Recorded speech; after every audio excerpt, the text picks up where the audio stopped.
Բարի երեկո եւ բարի գալուստ հայկական ժամանակ տաղավարում զրուցելու եմ հայկական խորհրդի փորձագետ Էդգար Վարդանյանի հետ։ Բարև ձեզ, պարոն Վարդանյան։ Բարև ձեզ։ Պարոն Վարդանյան, ընտրություններից անցել է արդեն 3 օր,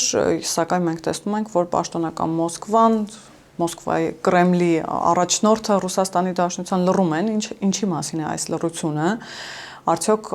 սա մտահոգվելու տեղիք պետք է տա։ Եվ նաև հասկանանք, թե Ռուսաստանի Դաշնության մոտ ինչպիսի սպասելիքներ էին ընտրության արդյունքների հետ կապված, այսինքն սա շոկի արդյունք է, հասկանանք իրենց պլան մաքսիմումի եւ պլան մինիմումի մակարդակում ինչ խնդիրներ կարողացան լուծել իրենց համար եւ ինչ խնդիրներ չկարողացան լուծել եւ ինչումն է, այսպես ասած, զայձեռկանի ինչու այսքան երկար ժամանակ շարունակում է լռել Մոսկվան։ Մինչև ընտրությունները անձամբ մի քանի անգամ ես նշել եմ, որ Մոսկվան ունի պլան A, պլան B, մաքսիմալ, մինիմալ պլան, մաքսիմալ պլանը ակնհայտ էր ուղղակի, որ նրանք այնուամենայնիվ մտադրված էին իշխանափոխության հասնել։ Այնպես անել, որ պրո-ռուսական քաղաքական ուժերը, ինչպես Գյումրիի դեպքում եղավ, արդյունքում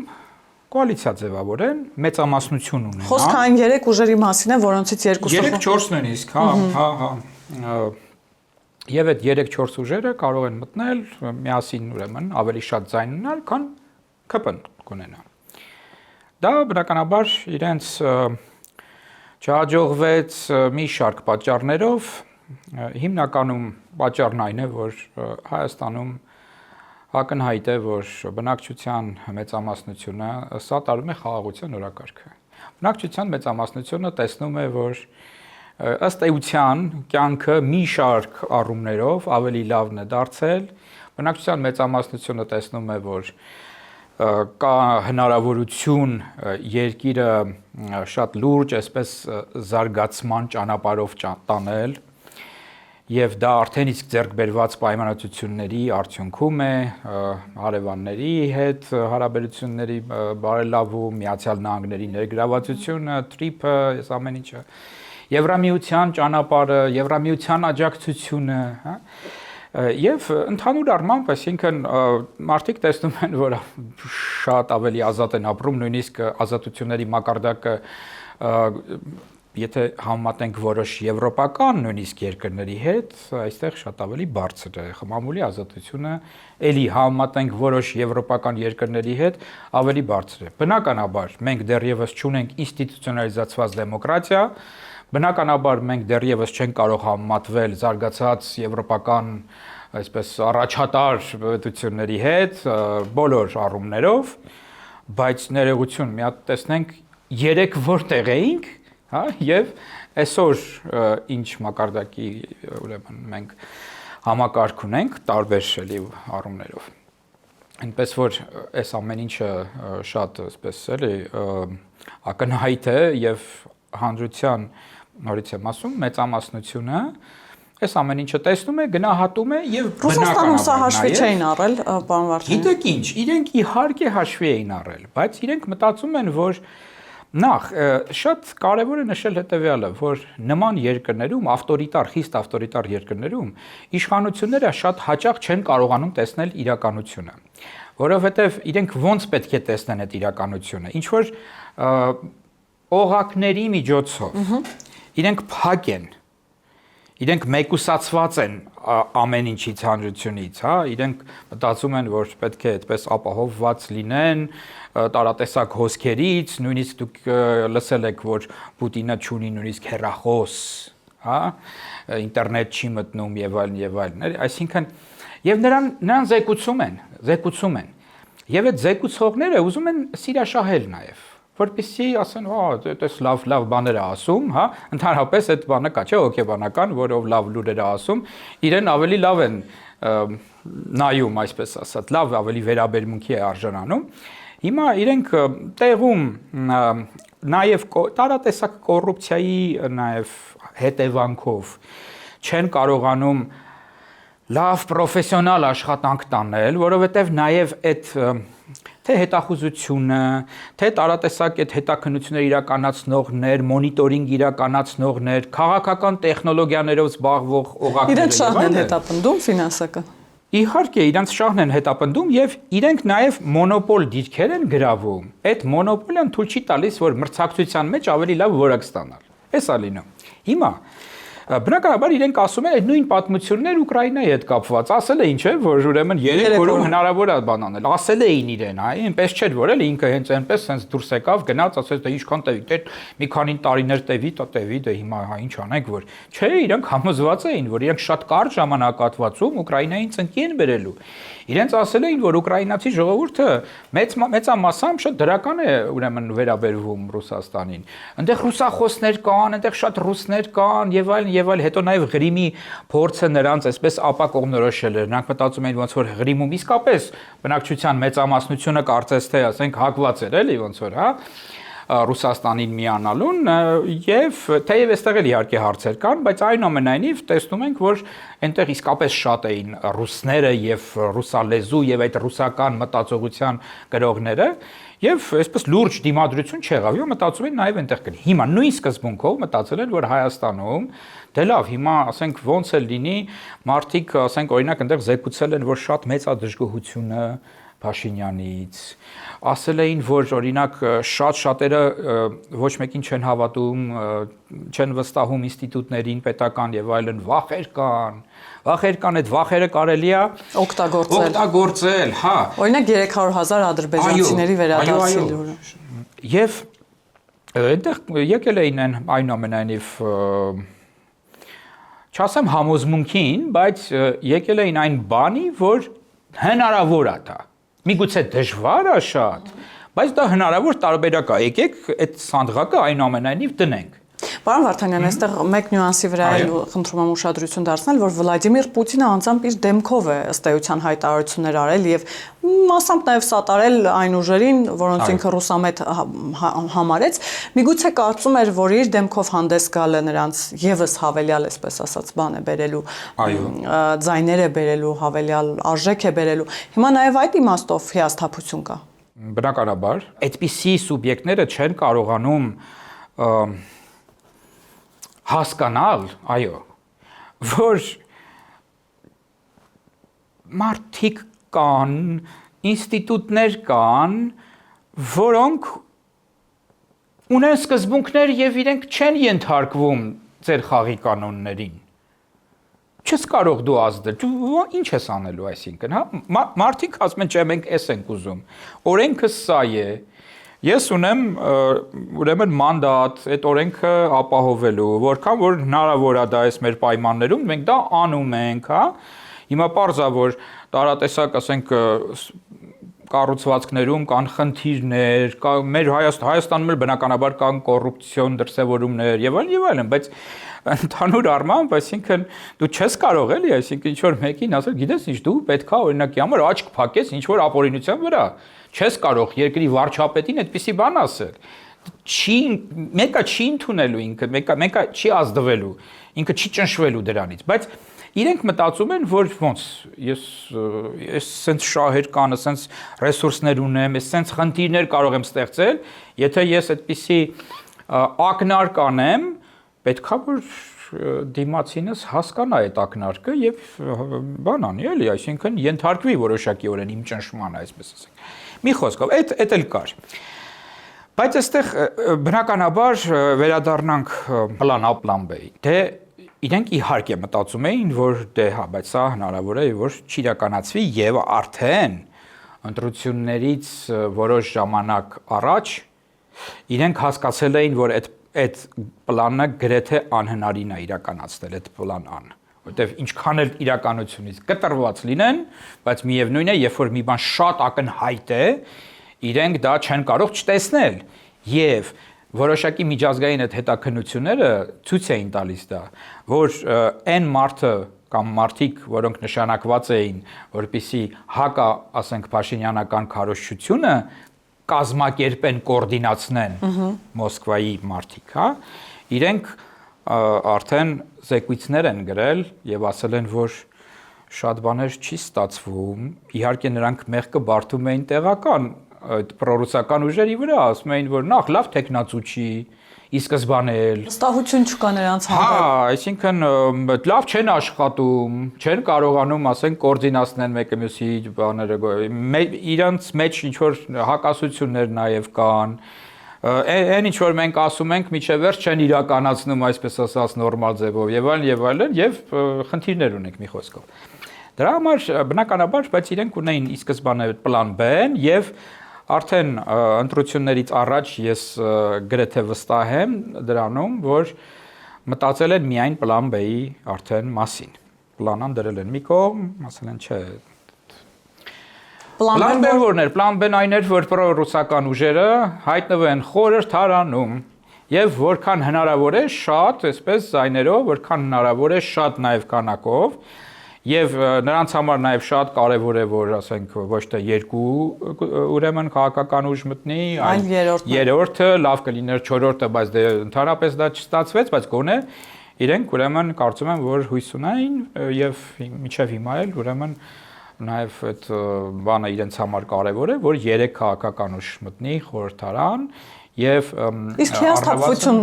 նկատում եք նույն Կարապետյանի, Քոչարյանի նկատմամբ, այս լռությունը նաև նրանց է ուղղված, որովհետեւ մենք տեսնում ենք, որ սինխրոն լռում են նաև այս ուժերը, որոնք խորհրդարան են անցել։ Իհարկե Նարեկ Կարապետյանը ակնարկեց, որ եթե ԿՊ-ից 8 հոգի միանա իրենք կհաջողեն, Ռոբերտ Քոչարյանը խոսեց այն մասին, որ ընտրակեղծ ծառայություն է եղել եւ իրենք սահմանադրական դատարան են դիմելու, որքան էլ որ զավեշտալի չի հնչում, բայց ամեն դեպքում հասկանանք նաև հիասթափություն կա այս մարդկանցից, այս ուժերից։ Կա բնականաբար, թե չլիներ,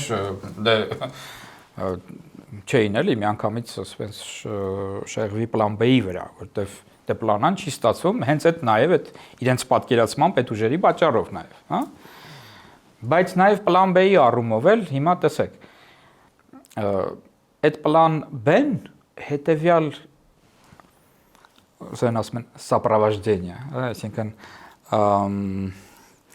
ուղեկցումը ունի, որ ընտրությունները լեգիտիմ չեն։ Այդ մոսկովյան, այդ կրեմլյան թեզա։ Բոլորը մեկ մարդու նման։ Այո, այդ ի սկզբանե դրված է եղել, որ եթե հանկարծ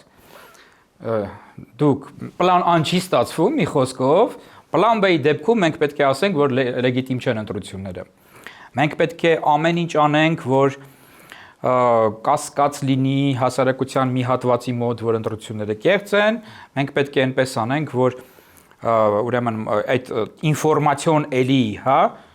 ճնշման այդ ապատեղեկատվության հոսքերը ինտենսիվ լինեն, ֆոն ստեղծեն, այսպես ասած,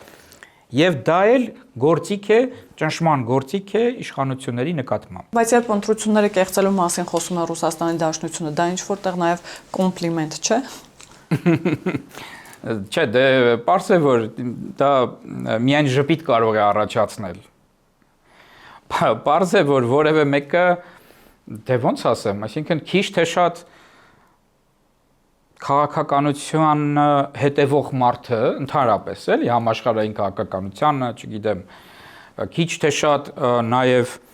տրամաբանելու եւ այսպես մինիմալ ինֆորմացիա քաղաքական ունեցող մարդը, այդ տրամաբանելու ունակություն ունեցող մարդը բնականաբար չի կարող հավատալ նման բաների։ Որովհետև շատ լավ գիտեն, թե ով է Ռուսաստանը, ինչպիսի քաղաքական ռեժիմ է այնտեղ, հա, որ այնտեղ ընդհանրապես ընտրություններ որպես այդպիսին չկան եւ այլ եւ այլ։ Բայց այստեղ ինչն է հարցը, էլի, իրենք դա օգտագործում են որպես իրենց հիբրիդային հարձակումների մի գործիք, մի մաս, առանձին վերցրած բան չէ։ Չէ՞ որ իրենք ունեն, ասենք, տնտեսական ճնշման օրինակ այդ քաղաքականությունը, որը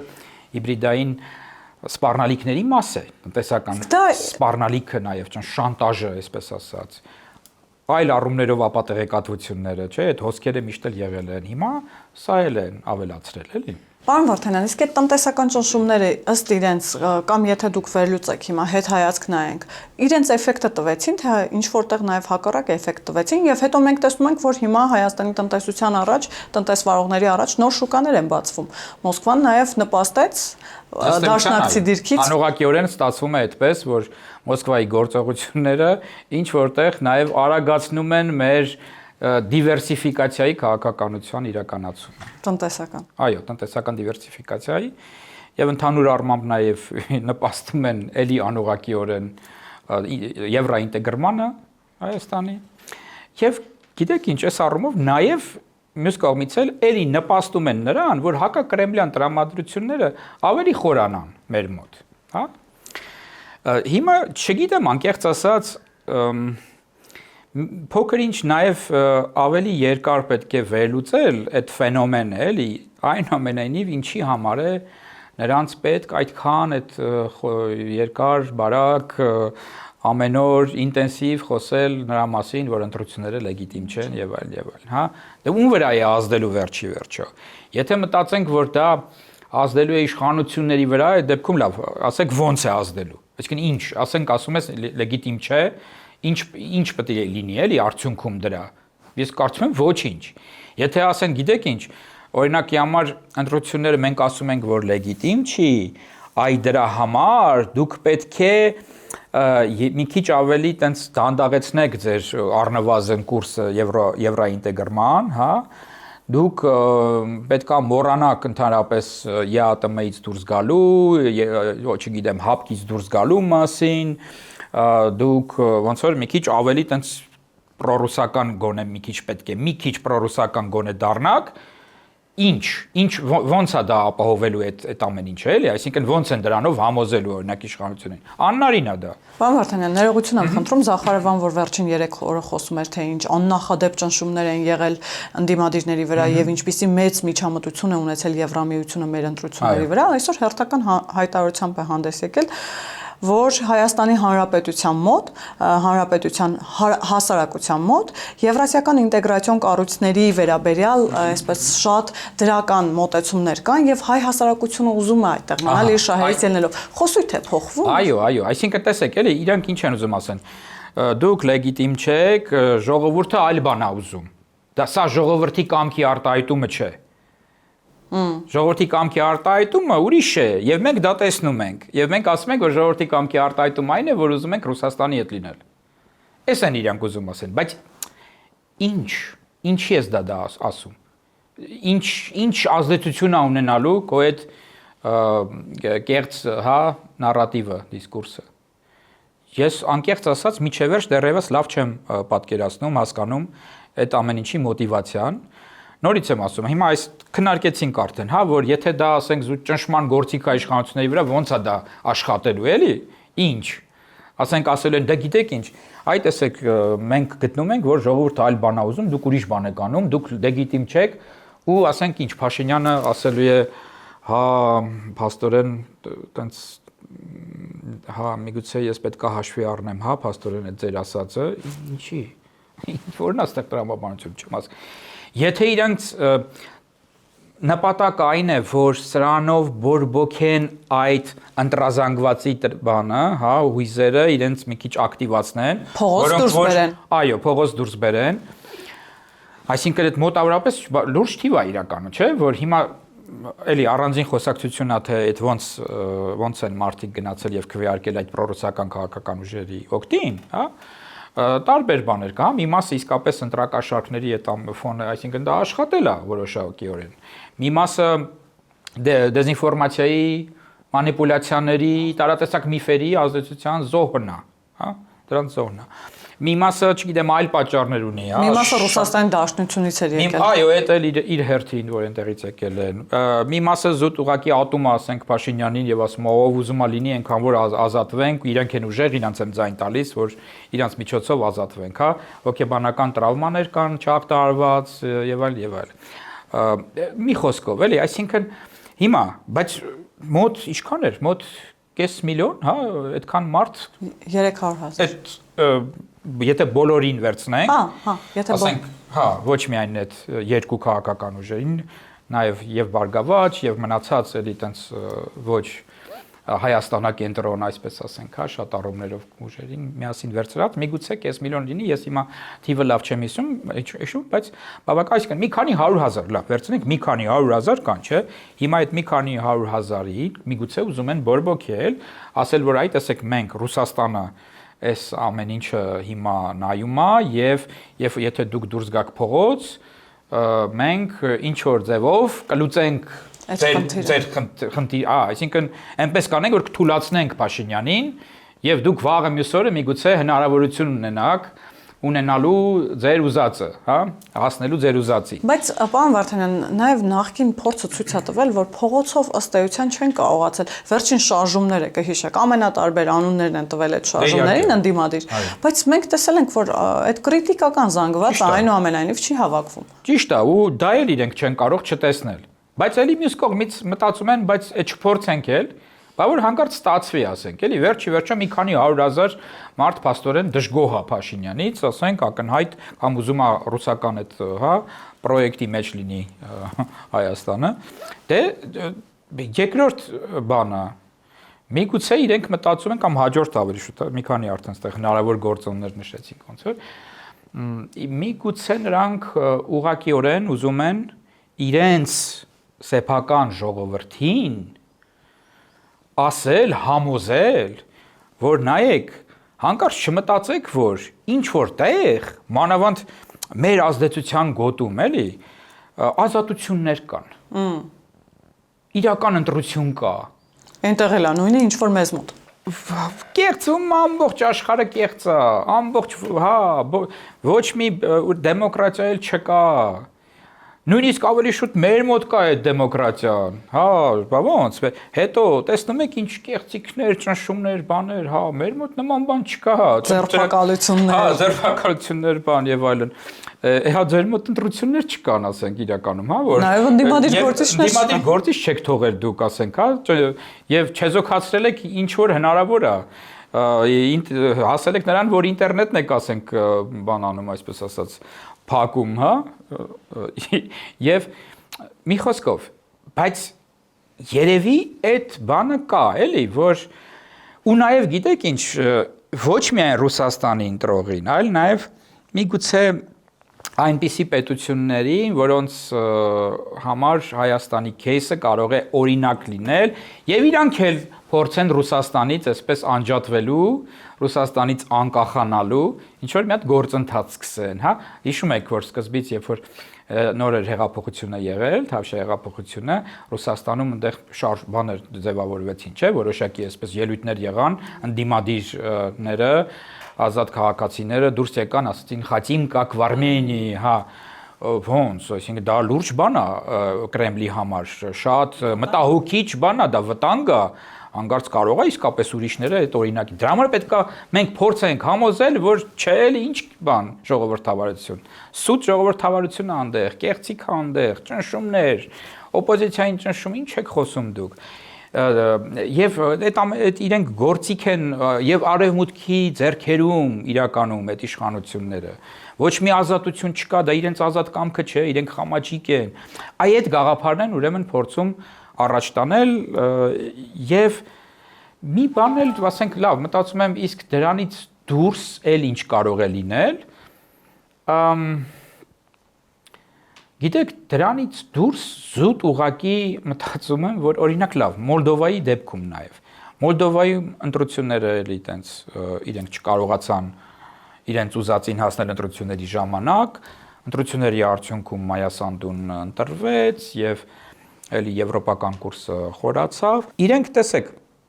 նույն բանները սկսեցին ասել։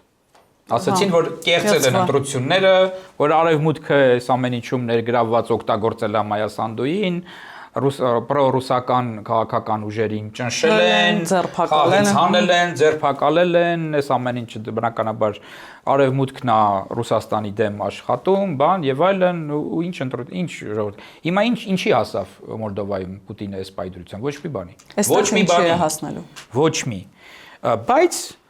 միգուցե ասենք ինքը հույս ունի, որ այդ, չգիտեմ, այդ պրոռուսական էլեկտորատը եւ այնտեղի այդ պրոռուսական էլիտաները, այսպես ասած,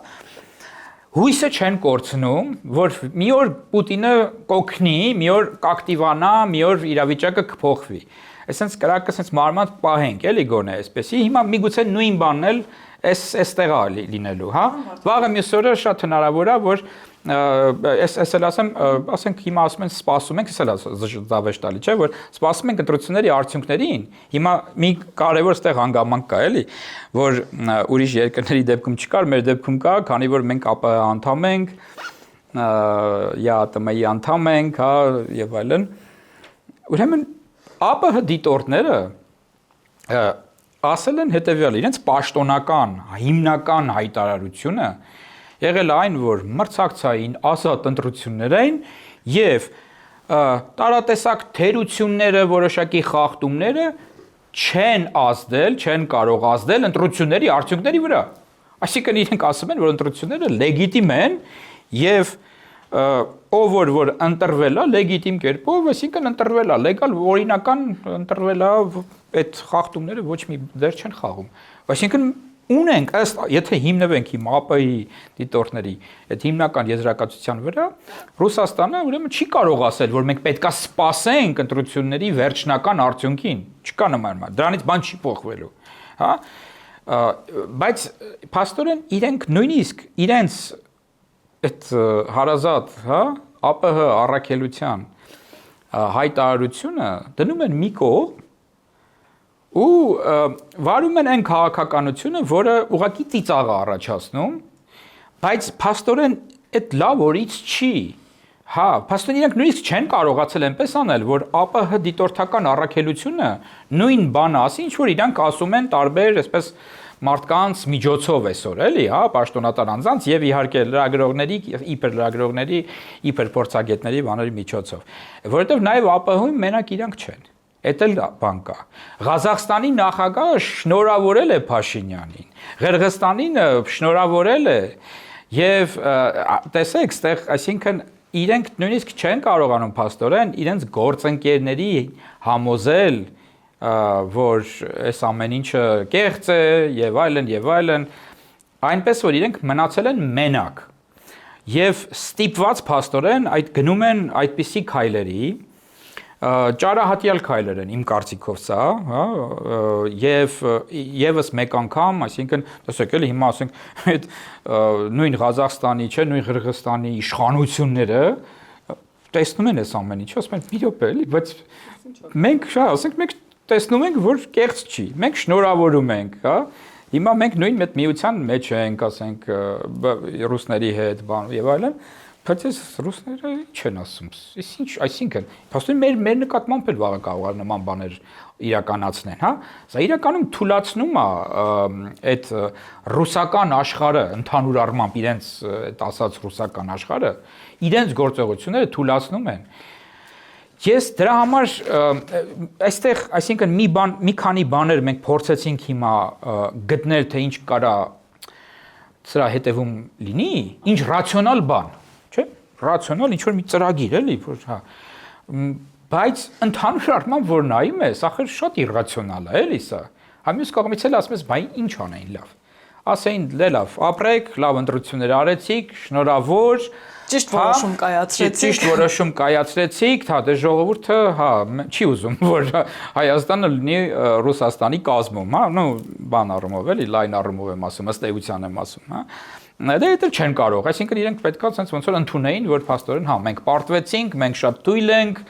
ինչ անենք, հա։ Պարոն Վարդանյան, բայց այնուամենայնիվ պատրաստվում են շնորհավորել թեկուզ վերջնական արդյունք։ Այո, ես կարծում եմ, որ արդյունքում ուրեմն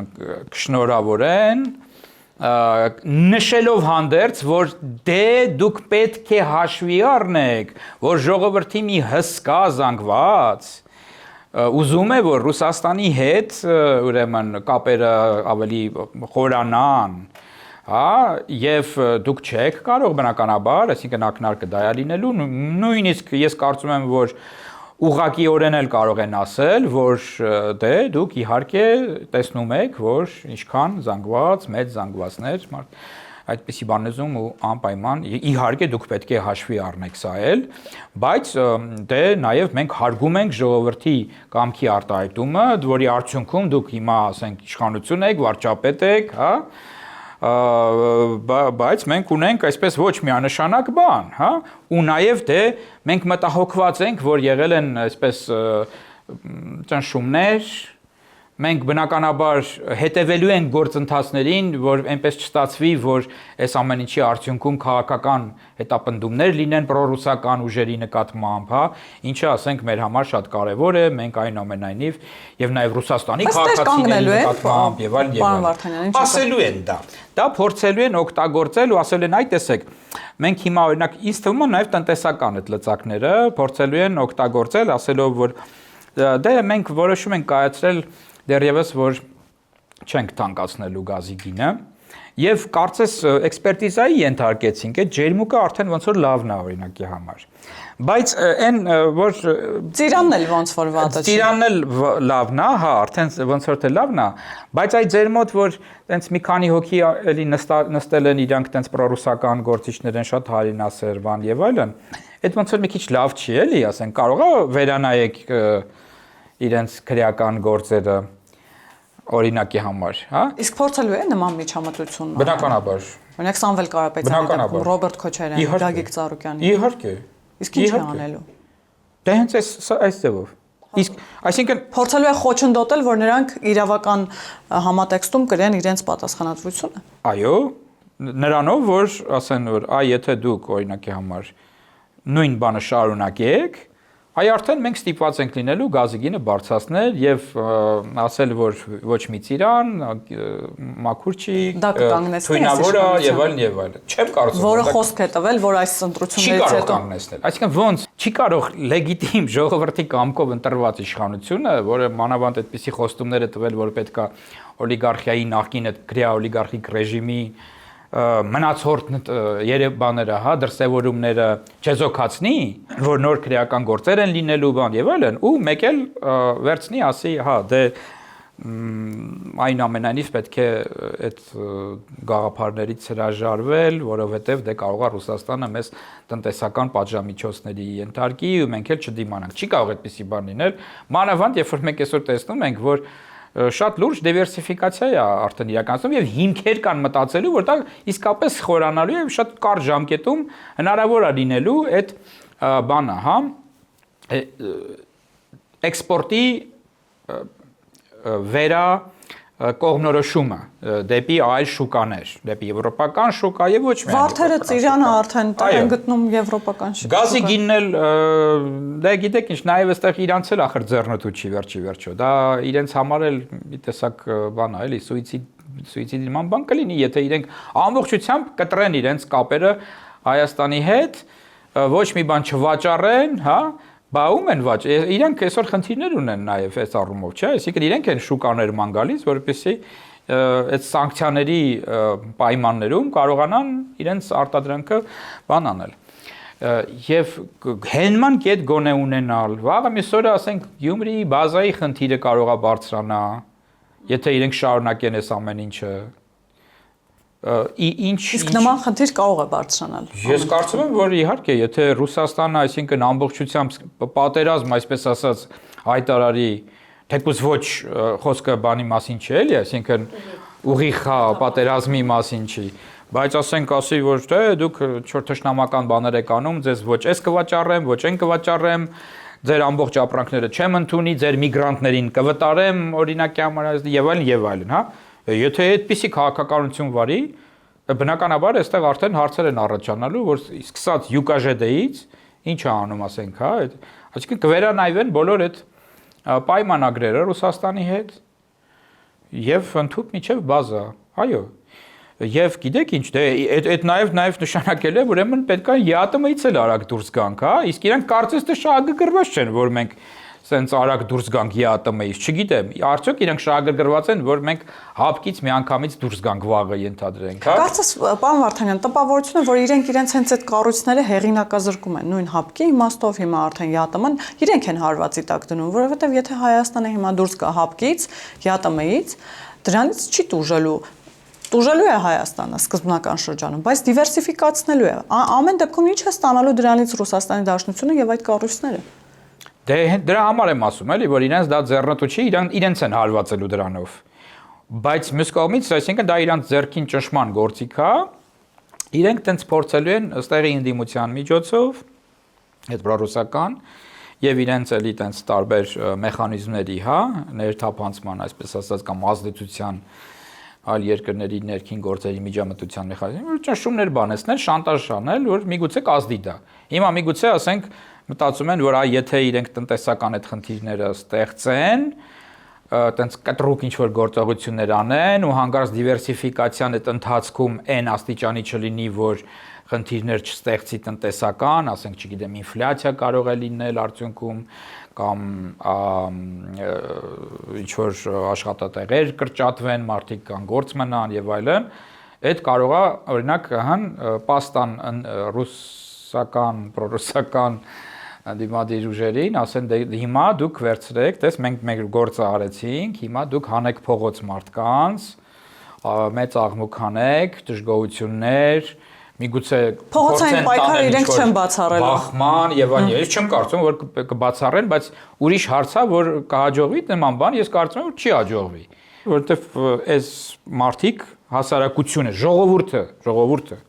ժողովուրդը իր կամքը արտահայտել է, ժողովրդի կամքի արտահայտման երկու տարբերակ կա իրականում, էլի, այսինքն իշխանության իրականացման, չէ, իշխանության ընտրություններ եւ ռեֆերենդում։ Հիմա ընտրությունների միջոցով ժողովուրդը իր իշխանությունը իրացրեց, իր կամքը իրականացրեց եւ ասեց. ես ուզում եմ հենց որ այս քաղաքականությունը, որը այսօր իշխանությունները վարում են, շարունակվի եւ խորանա։ Սա է իմ ուզածը։ Ես դրա համար մանդատ եմ տալիս։ Հիմա սրանից հետո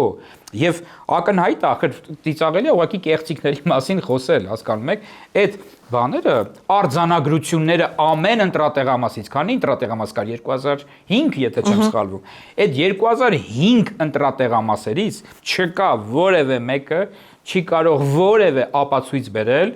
որ ընտրությունների արդյունքները կեղծված են։ Հակառակի ապացույցները, խնդրեմ, այս ամեն ինչն են։ Դրանից հետո գեներացնել նման տեսակի բողոքներ, գիտեք ինչ, այստեղ սենց մի բան էլ ասեմ, էլի։ Եթե դուք վիճարկում եք, այսինքն անհիմն կերպով վիճարկում եք արդյունքները ընտրությունների, հա, հիմա ասենք սահմանադրական դատարանն է, չէ՞ ոնց որ թե դիմելու է։ Դե պարզ է, չէ՞ որ սահմանադրական դատարանը, ես կարող եմ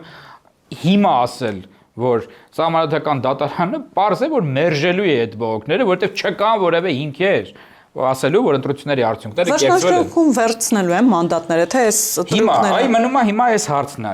նայեք, այսինքն այդ բողոքը մի խոսքով, այսինքն նույնիսկ եթե լինի, ինքը լինելու է կարճաժամկետ եւ անարդյունավետ։ Իսկ եթե իրենք հանկարծ այդ բողոքը դարձնեն ծայրահեղ, հա, այսպես ասած, ինչ որ պարալիզացնենք քաղաքի կյանքը եւ այդ հեղաշրջման ինչ որ էլեմենտներ ունենա, պետությունը շատ հստակ այդ ամեն ինչին արձագանքելու է եւ չեզոքացնելու է որևէ նման բան, որովհետեւ դա լինելու է իշխանության ուզուրպացիա արդեն, դա բողոք չի լինելու, իշխանության ուզուրպացիա լինելու։ Ոչ մի հիմք չկա եւ գործողություններն էլ հակասահմանադրական են արդեն, եթե դուք ուղակի բողոքի, այսպես ասած, տիրույթից դուրս եք գալիս, հա։ Եվ հիմա գանք այդ հարցին։ Ես կարծում եմ, որ Մոսկվան այդ պլան B-ն, որ մշակել է, այդ պլան B-ի մեջ եղել այն, որ իրանք պետքա գնան եւ վերցնեն այդ մանդատները։ Իմաստը դա է, եւ որովհետեւ իրեն դա գործիք է։ Իրենք խորհրդարանի միջոցով նաեւ պետք է այդ տարատեսակ բողոքը, մթնոլորտը, հա, ասենք ստեղծեն ճնշումներ, ռուսական նարատիվներ խորհրդարանում, եթե իրենք չլինեն, փաստորեն խորհրդարանում ռուսական նարատիվներ առաջ քաշող չի լինելու, միայն լինելու է փողոցում առաջ քաշող, հա, դա թույլատնում է Ռուսաստանի քաղաքականությունը, հա, Ռուսաստանի հիբրիդային հարձակումները թույլատնում է։ Դրա համար իմ կարծիքով իրենք պետք է որ եթե այդ մետադիչկայով են շարժվում ամբողջությամբ գնան, բայց գիտեք ինչ մյուս կողմից էլ մենք տեսնում ենք որ պետությունը տեսնելով նաև ժողովրդի պահանջները որ այս sense չի կարող երկար շարունակվել որ մի կողմից Ռուսաստան, մի կողմից անկախություն ու անընդհատ մենք այդ բանով, հա, այդ դիսկուրսի, այդ մթնոլորտի շրջանակներում պետք է աշխատենք, մեր քաղաքականությունը վարենք, մեր կյանքը ասենք, հա, առաջ տանենք, Պամարտիկ պահանջում են վերջի վերջը, որ նման սուբյեկտների նկատմամբ շատ ավելի խիստ վերաբերմունք լինի, հետևողական վերաբերմունք լինի, այսպես ասած, որ իրավապահները էֆեկտիվ գործեն այս առումով։ Դրա համար կարծում եմ, որ մենք պետք է որ ականատեսը լինենք մոտ հենց ժամանակահատվածում, արդեն դրա որոշ էլեմենտներ արդեն տեսնում ենք, որ կլինեն հավանաբար նոր քրեական գործեր եւ ըստ էության նույնիսկ եթե այդ անցած քաղաքական ուժերը, խորհրդան անցած քաղաքական ուժերը վերցնեն իրենց մանդատները, բե այստեղ խնդիրներ են լինելու իրենց կադրերի հետ կապված, որովհետեւ շատ-շատերը շատ հնարավոր է, որ այդ քրեական գործերով անցնեն ու զրկվեն վերջի վերջո անձեռնմխելիությունից եւ այսպես էլի իրենց ձերբակալեն եւ այլն, բնականաբար իրենք այդ ժամանակ կասեն, որ նոր քաղաքբանտարկյալներ կան, բնականաբար այդ ժամանակ Ռուսաստանը կասի, ես ինչ եք անում, բայց նորից էլի վերադառնանք այդ մեր ամբողջ ասացին վերլուծությանը, ես չեմ կարծում, որ դա ինչ որ կերպ ուրեմն կարող է մի բան լինել, մի խոսքով, որը որ կկազմաքանդի մեր պետական համակարգը, որովհետև եթե Ռուսաստանի ասածով է լինելու, այդ նշանակում է պետական համակարգը չի աշխատելու, չէ՞։ Հա։ Այնպես որ ես չեմ կարծում, որ նույնիսկ այդ պարագայում ընդդիմություն ինչ որ բան կստանա։ Շնորհակալ եմ, պարոն Վարդանյան։ Ես եմ շնորհակալ։ Հիշեցնեմ, որ զրուցակիցս հայկական խորհրդի փորձագետ Էդգար Վարդանյանն էր։ Կհանդիպենք։